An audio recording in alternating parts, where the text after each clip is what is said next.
دولا كرامي كانت تجرها همم كوبا كملا وانبيا كينيرا فيني فندتوكا وامتما متار نصبري كرالا كينيا ولمارا نياتمونا كرا نياتما صبرا لبن أكم جرتو نجا جرتو سنين جتشا إدون أما يتارجمنو مسجد توفيق 2400 meniahaa avenue kan jiru meniapoice jirra jechuudha. Masjidni kun guyyaa fulbaanaa afur halkan salaata ishaa'ii booda masjida caccabsameetiin saamame jechuudha. Rakkina isarra gahe yeroo ammaa kana gareen gama mootummaatii jirus kan dhimma hawaasa islaamaa irratti dubbachuudhaaf as masjida Towfik ibsa kennuudhaaf asitti argaman jechuudha. Ustaaz Naasir Hamzaatis gamanumaan dubbisuudhaaf deemne jechuudha. Hanga sagantaa xumura iddoo masjidni kun miidhama akkamtu irra gahee jira ibsa koreetis wajjumaan laalle jechuudha. Hanga xumura sagantaa keenyaatti nu wajjin turan affeerraa keenya ta'a hanga xumuraatti turtii gaarii qabadhaa isiniin jenna. Walakkaadhaan yoo baanee deebines kan ibsas isin biraan geenyu waan ta'eef dhaamsa kana waliif qoodaa nu wajjin turaa isiniin jenna.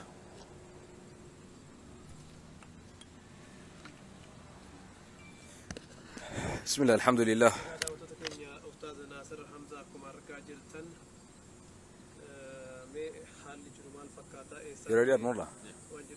بسم الله الحمد لله والصلاة والسلام على رسول الله وعلى آله وله وبعد السلام عليكم ورحمة الله وبركاته هردفتوتا دعوتوتا ومني في أورميا 11 خبكا فقو جرتن هندينو خاصي جرتنيس الحمد لله هاga وني قدان فيك أمنا لبودان حفني جرا namni nurraa miidhameen jiru kan saamame qabeenya kan barbadeeffames mana rabbiiti qabeenya rabbii booda qabeenya hawaasa meniapoice mensota 2400 meniahaa avenue irratti gara duubaatiin argamna. Kun amma gara duubaati masjida balbala gartee seensa afur gara dubartii duubaa kanaan gara waajirri jiru jechuudha. Waajirri qabriidha. Waajirri manni madarsaa manni barnootaa waajirri imaamaa akkuma gartanitti fooqiin gubbaan kuni waajirra imaamaati. Hattichi gaa'ilaachi ol bahe iddoon suni hidhaa qaba. Yeroo hedduu namni akka laafatti seenuu danda'u balbaloota hedduu keessa dabree seenaa jechuudha. Balbalichi hidhaa qaba. Salaata ishaa'ii salaatamee sa'a 10 fi daqiiqaa 17 irratti akka kaameera irratti garreerti. Iddoo kana saayikiliidhaan dhufe baaskilee jechuudha. Hattichi balbala kanaan dhufe. Akkuma namaan deemaa jiru kanatti as dhufe balballi kuni balbala jiimaati. Balbala ijoolleen asitti taphattee jechuudha. Cufaa ture kun akkanatti balbala kana meeshaadhaan cabsee balbala cufaa qabu kana meeshaadhaan cabsee asiin seene. Yeroo hedduu cufaa ta'a asiin dhufee ifaan dhaamaa ture. Ifaa dhaamaa kana keessa dhufee hattichi balbala silaa qulfii qabu haajimaa guddaa kana jechuudha. Kana asiin cabsee gara duubaa kanaan seenee kana utaalee asirraa haga achitti utaalee irratti jigee cabsee jechuudha. Utaalcha inni utaalee sana yoo kaameera ilaallu waan namni godhu hin dandeenye. Kana bifa kanaan akkanatti cabseeti kana lamaanuu waliin akkasitti banee jechuudha. Balballi kun lamaanuu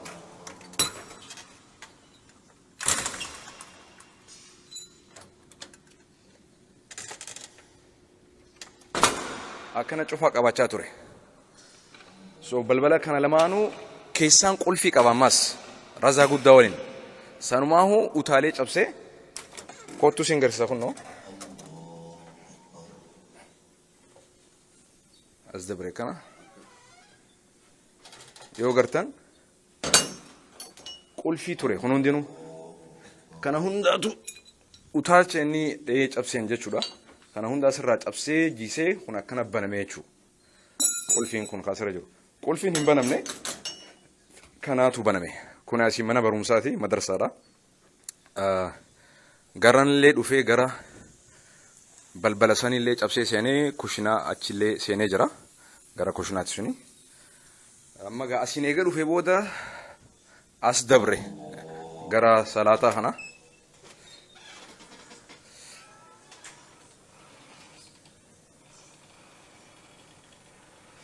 waan kana gaammaa wani waraabaa jiruuf akka ragaadhaaf agartanii kanallee yaaduuf mana dukkaana masjida keessa jiru yaalii guddaa godhee cabsuu dadhabe. Kana dadhabee jennaan as dhufe.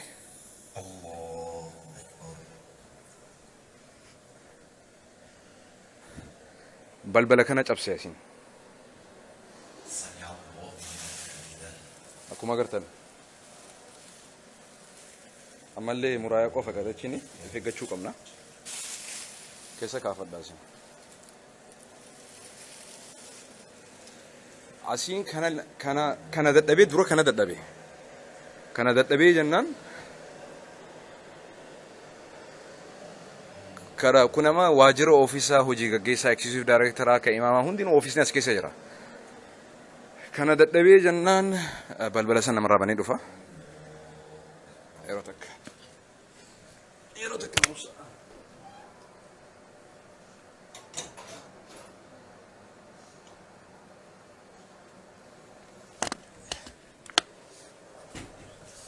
Asillee seenee sanduuqa kanallee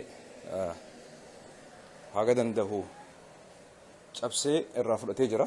Sanduuqa sadaqaati. Kanallee cabsee kanatti saantiimii as keessa jirtu hunda gurrate. Kanallee cabsee akkuma agartanitti sanduuqa wanni inni dhiisee hin jiru jechuu dandeessa. Sanduuqa biraa tokko asirra ture. Kanaas ni cabsete fudhatee kutee asirraa isa. Sanduuqa akkatti cabsee gara. Sanduuqni masjida gidaara tokko hin hafne. Mata salas.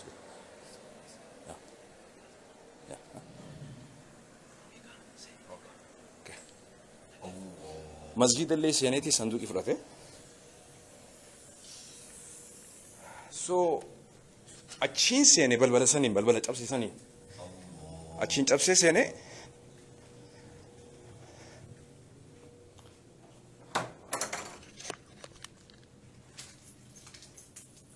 amma akkuma agartan balbala kana seenuudhaaf balbala lama keessa dabruun qaba.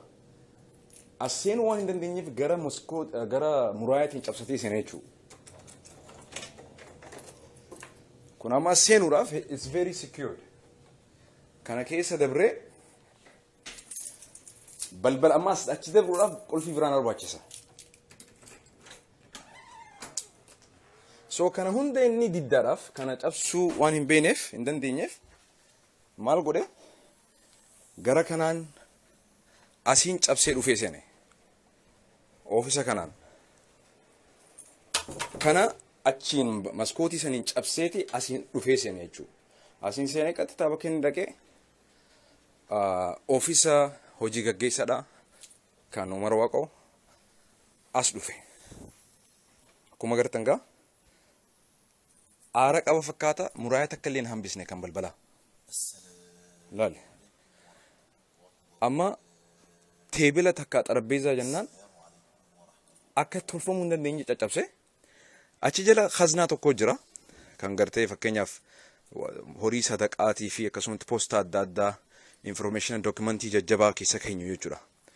Sanillee cabseetii horiis tahee waraqaachi keessa jiru waan adda addaa konfirenshaalii lafa facaase akkuma agartan kanatti nama aara hedduu guddaa qabu caccabsee guututti khaznaatu jira. Khaznaa nama teebila jala jira. Adiin sun khaznaadha. Keessin gartan sun khaznaadha. Sanilla fudhatee eegas buta asit dabre ammas balbala kana dabre. Kunis mana gartee maallee ni gizee guurame. Sadaqaan as keessa ta'a. Haga baankiin seenan jechuudha. Haga baankiin seenan balbala akkatti cabse laala.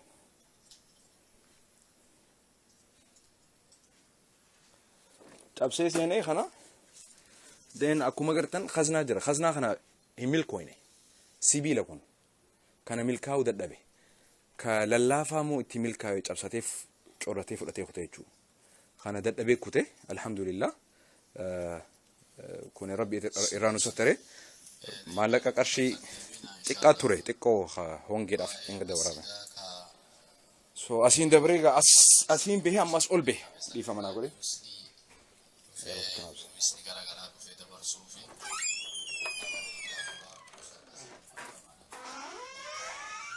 Asillee ol bahee jechuudha. Namni kun nama adiidha.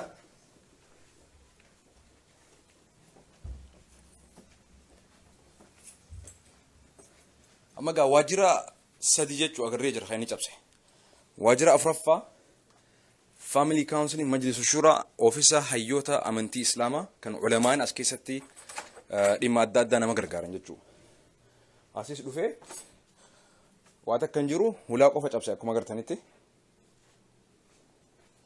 balbala qofa cabse gamana mul'ata akka garitti kana cabsee seenee jechuu garuu horiin takka illee as keessa hin jiru kanuma cabsee seenee waan akka hin goone kana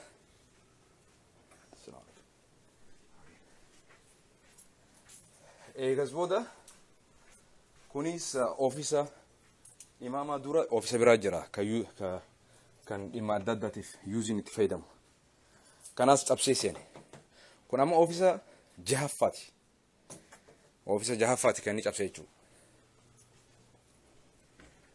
oofisa imaama kanaas yaalii guddaa godhee ni dadhabe milkoone malee kun kan imaamaati ka miidiyaa kanallee ni dadhabe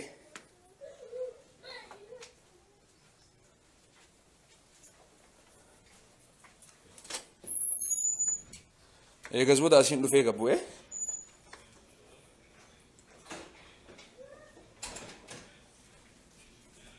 kana hunda keessa haga turugaa almost daqiiqaa 45 ol ture kudhanii fi daqiiqaa 17 dhufe ishaa'ee booda halkanirra haga sa'a 10 takka galgalarraa jechuu asuma keessa ture asittiin hafne ammaas as bahee dhufe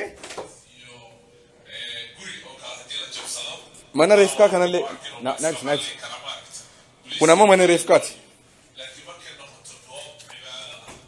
mana reefkiitti dhiqamu asillee cabsee seene laal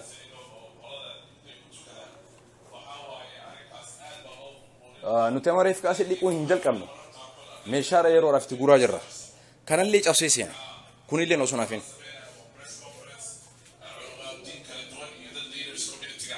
karraamaayii kenni cabse kana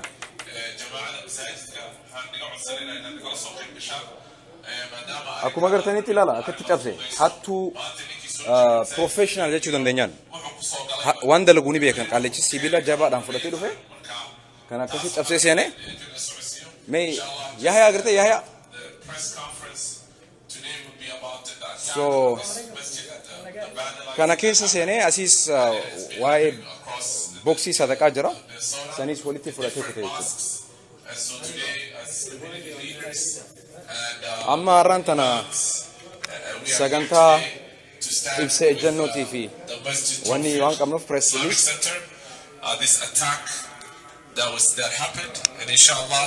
gara isin dabarsina inshallah miidiyaan adda addaa unas jiru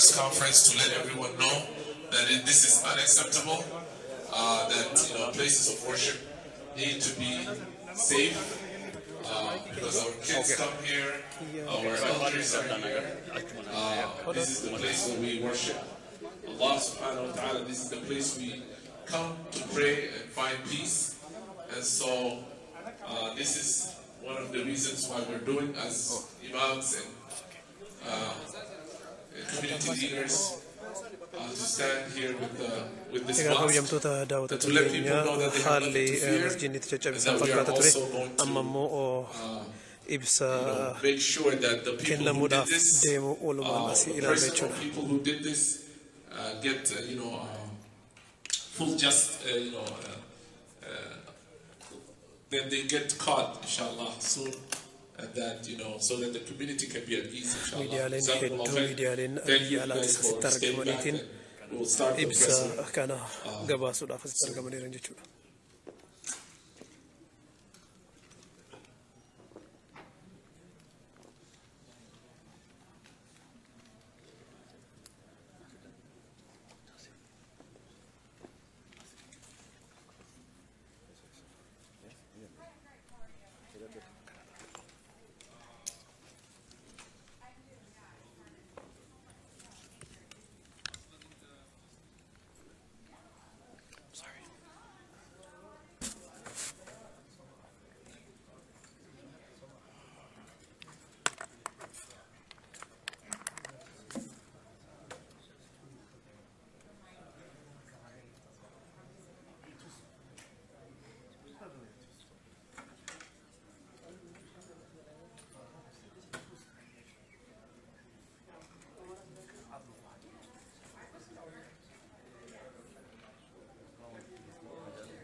Yeah, I think they just need to hear a shot.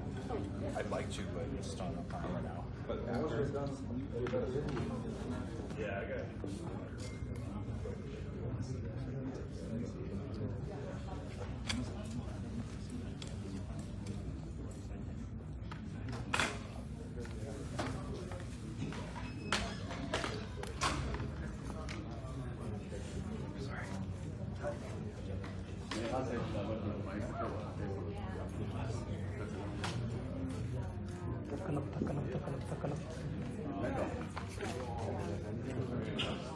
Takalam.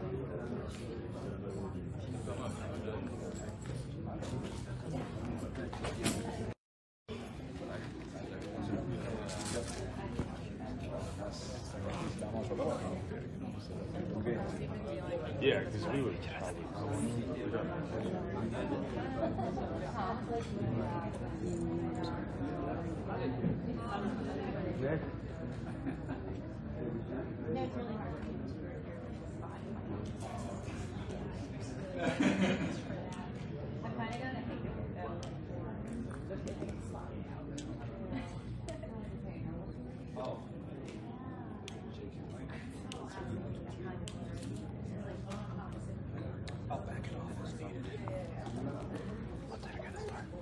I think one.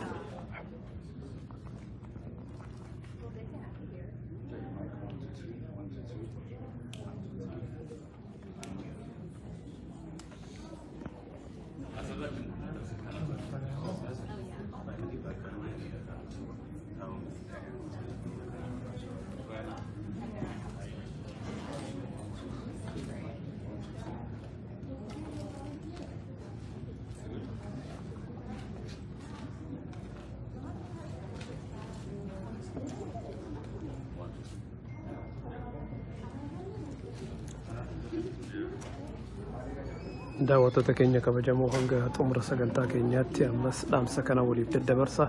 Hawaasni Oromoo hawaasni Muslimaa addunyaa gubbaa jirus dhimma masjida kanaa arguun dhaamsa keenya hanga ibsi xumuramutti akka nu hordoftanis gamanumaan isin affeerra. Hanga xumuraattiin obsaan wajjin turaa isiniin jenna.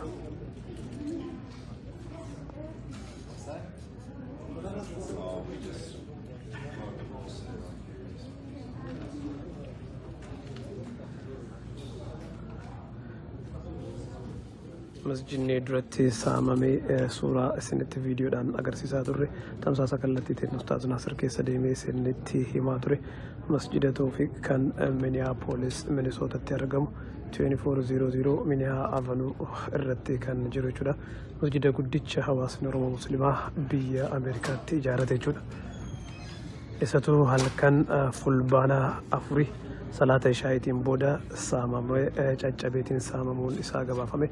Isarratti ibsi kennamuudhaaf yeroo ammaa kana asitti koreen masjidaatiif qaamonni mootummaa irraa dhimma kanarratti ibsa kennuudhaaf asitti wal gahan yeroo muraasa booda ibsa waan kennaniif hanga xumuraatti nu hordofaa isiniin jenna.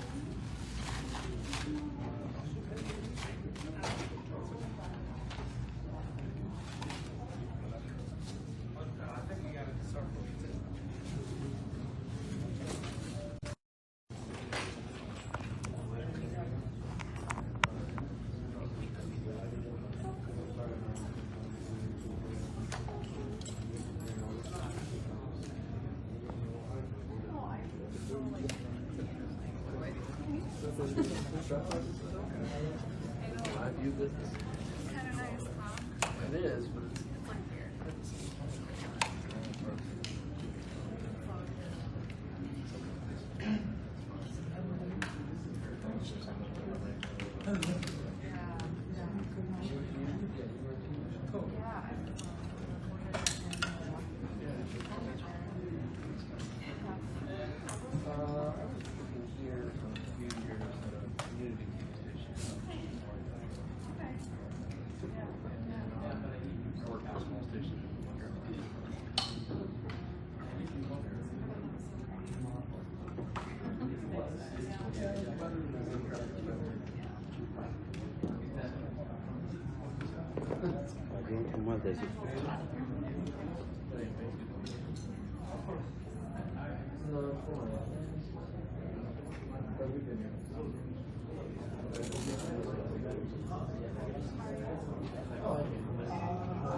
Yeah, it's 2 o'clock now. It's 2 p.m. in 10 minutes.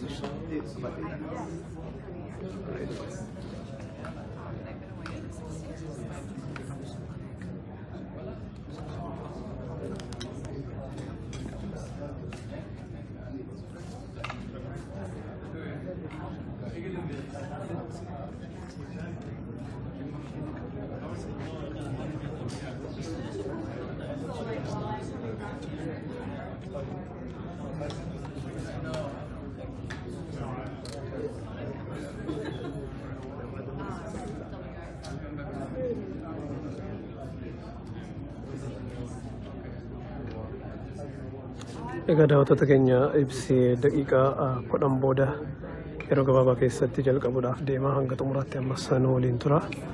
Masjidni saamamee caccabsame akkuma duratti suuraawwaniif viidiyoo irraa daawwataa turtanitti masjida Towfik masjida guddicha Minisootaatti argamu isa jechuudha.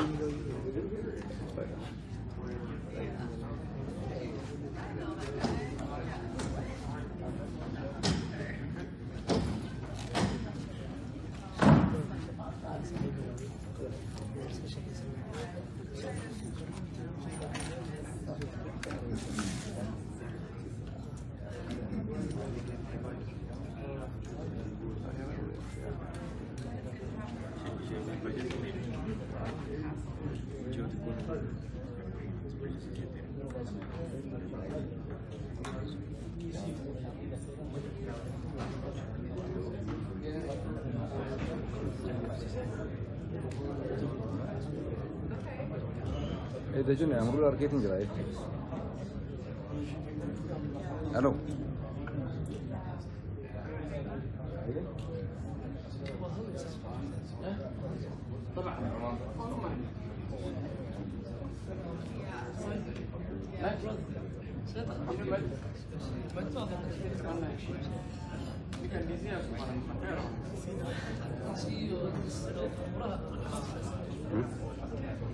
Yarım.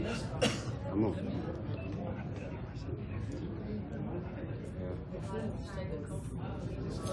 Selama jam ini salam ini.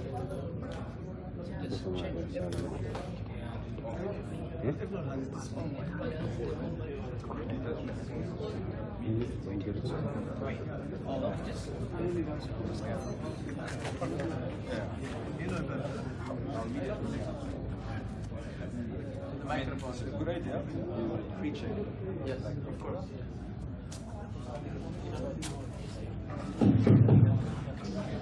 وري درس التاريخ تنمو سلام وانا بيجاجا نمو جوانا على المشاكل. We want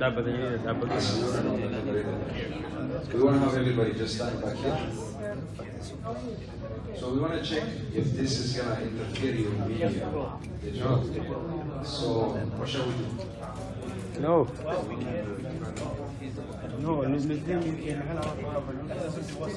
So this is connected to our medium scale. Okay, but I mean, it's not going to do us anything. It's not connected to us. It doesn't have that big one. It affects your Does it affect you? Yes. It will affect you. Well, yeah, I need you to stand right there. Can you kill the overhead speakers? We can. All our microphones are right there. Pick up the top row, but we can't pick up this. We don't want the speaker. No. The speaker will be standing here with us. No. We don't want those speakers. Oh, yes. It sounds very tinny, and you'll never hear it on TV. So now if we...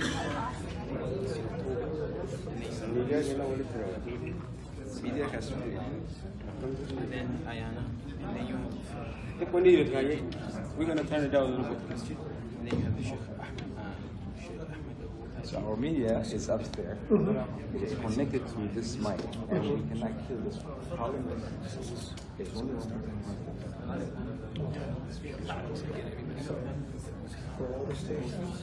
Broadcast.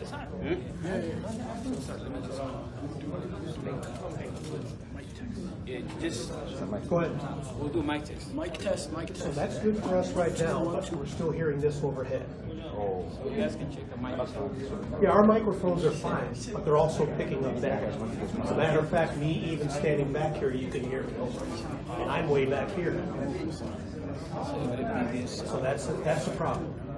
So do you want to scoot back then? You know what? We're gonna kill the whole mic. So we're just gonna turn it off. We want the best. We don't want. This is always the right answer.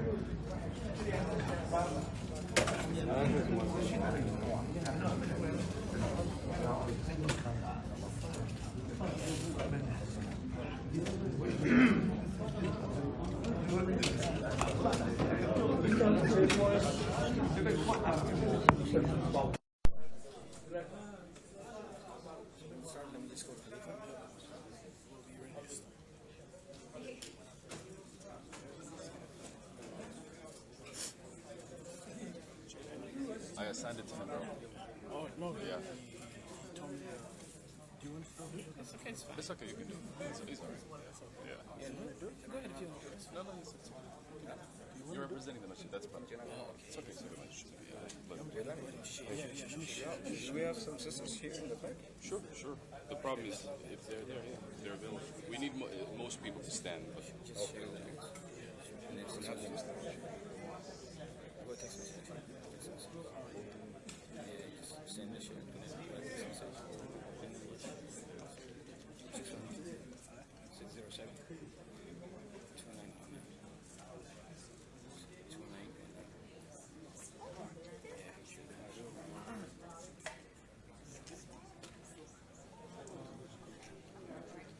share the notes.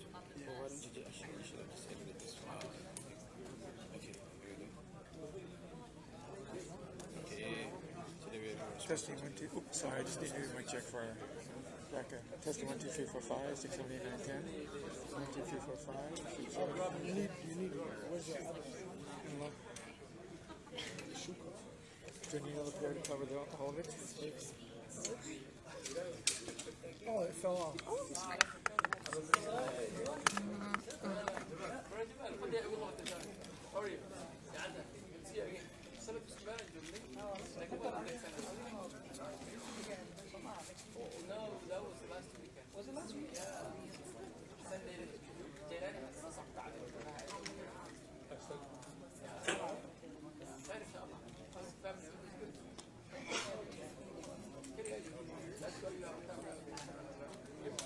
Do you need a test? Test. Testing 1, 2, 3, 4, 5, 6. We'll be starting shortly. If you guys can start just gathering behind here for those who are also speaking.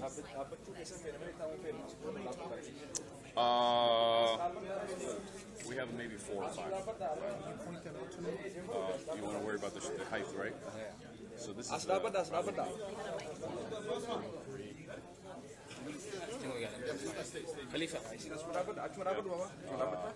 4, and there's one more.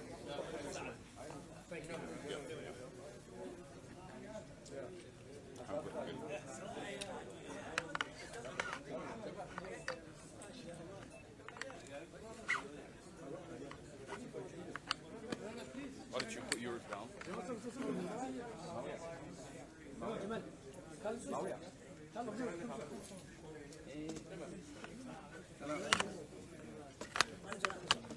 Is this the live one? I mean, we moved it.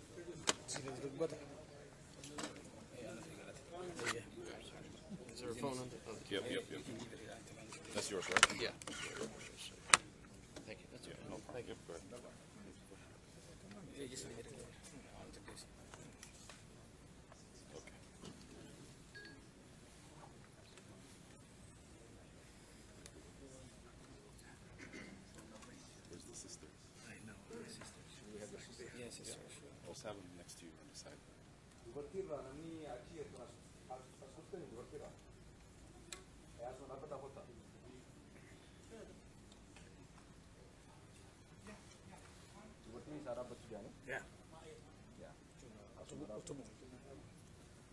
Gara una foto.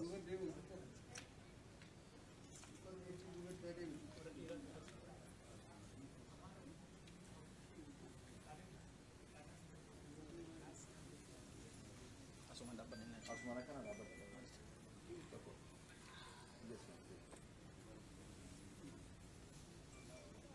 Yes.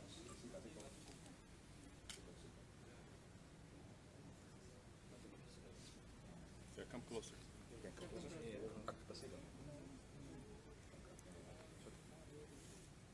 Okay. Is everybody ready? Sound check. Okay. Test. We good? Put your phone on silence, please.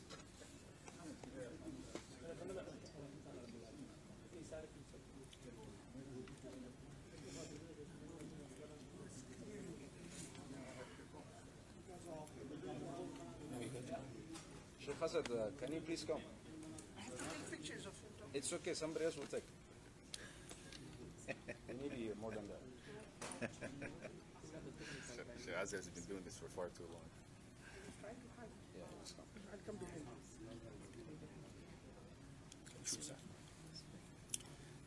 you. Bismillah. Good afternoon, everyone. My name is Ahmed Musa. I am a youth coordinator of Towfik Islamic Center. We're here today to respond to the attack that took on our beloved mosque and over the weekend. We also have a few community leaders, religious here with us. With that, we'll start our press conference. First, starting off with welcoming a Jelani from CARE. Thanks everybody for being here today, and to the community for coming out. Minnesota's Muslim community is facing unprecedented amount of attacks against our mosques. This latest attack is the fourth of such incident involving a mosque in the state of Minnesota. To our data, this is the highest number we've ever seen in the state of Minnesota. This latest attack started around Sunday at 11:15, and this gentleman who came in, who appears to be a white male in his about 20s or late 20s or early 30s, entered the mosque through the back door using some sort of an equipment, and he began to destroy almost every single door he could find. He destroyed the entire offices. He vandalized the property. He went to both the lower offices and the upper offices. He was able to take some of the donations of the mosque as well, and he has caused extensive damages to equipment, furniture, among other things. While we know that incidents like this potentially look at vandalism and obviously burglary, but we also at this moment are not ruling out that this is a hate crime. Not all hate crime leave behind a swastika, and we know that. And so we have, obviously the mosque reached out to the Minneapolis Police Department. They are investigating this matter at the moment. And also we are today asking for the FBI to also assist the Minneapolis Police Department in investigating this matter. This attack, as simple as it is an attack against all places of worship. This community is a community that's very thriving. This mosque is a place of worship. It's a community center visited, and has been a good neighbor to the neighborhood here.